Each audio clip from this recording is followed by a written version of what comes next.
नमस्कार, ppm times Jharkhand देख रहे हैं आप। मैं हूं आपके साथ सृष्टि। झारखंड के पुलिस महानिदेशक यानी कि डीजीपी नियुक्ति का विवाद थमने का नाम नहीं ले रहा है।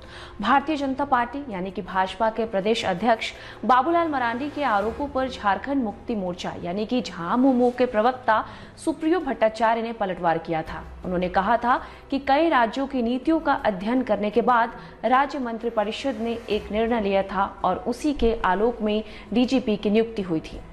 अब भाजपा के प्रवक्ता अजय शाह ने झामुमो पर बड़ा हमला बोला है। बृहस्पतिवार यानी कि 6 फरवरी 2025 को अजय शाह ने झामुमो को घेरते हुए आरोप लगाया कि भारतीय पुलिस सेवा यानी कि आईपीएस के अधिकारी अनुराग गुप्ता की नियुक्ति असंवैधानिक तरीके से की गई है।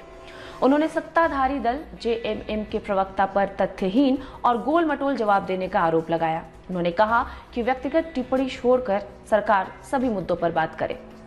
भाजपा के प्रवक्ता ने हेमंत सोरेन सरकार पर हमला बोलते हुए कहा कि डीजीपी की नियुक्ति में सुप्रीम कोर्ट के आदेशों की अवहेलना हुई है। उन्होंने पूछा कि केंद्रीय लोक सेवा आयोग यानी कि यूपीएससी की अनदेखी क्यों की गई। उन्होंने कहा कि हेमंत सरकार गैर कानूनी फैसले ले रही है।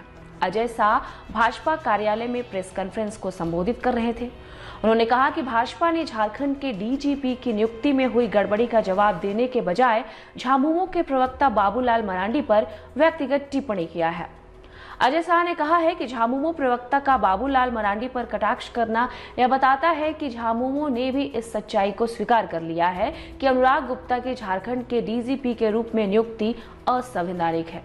उन्होंने कहा है कि डीजीपी की नियुक्ति प्रक्रिया में यूपीएससी की भूमिका महत्वपूर्ण होती है। यूपीएससी एक संवैधानिक संस्था है और सुप्रीम कोर्ट ने इसे डीजीपी चयन प्रक्रिया के लिए अधिकृत किया है।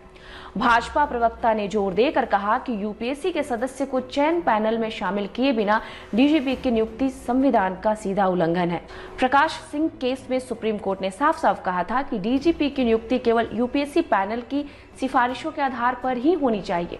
उन्होंने आरोप लगाया कि सरकार संवैधानिक प्रक्रिया के उल्लंघन को छुपाने के लिए गोल-मटोल बातें कर रही हैं। उन्होंने कहा कि यह गंभीर मामला है और इस पर तथ्यपरक और पारदर्शी जवाब दिया जाना चाहिए।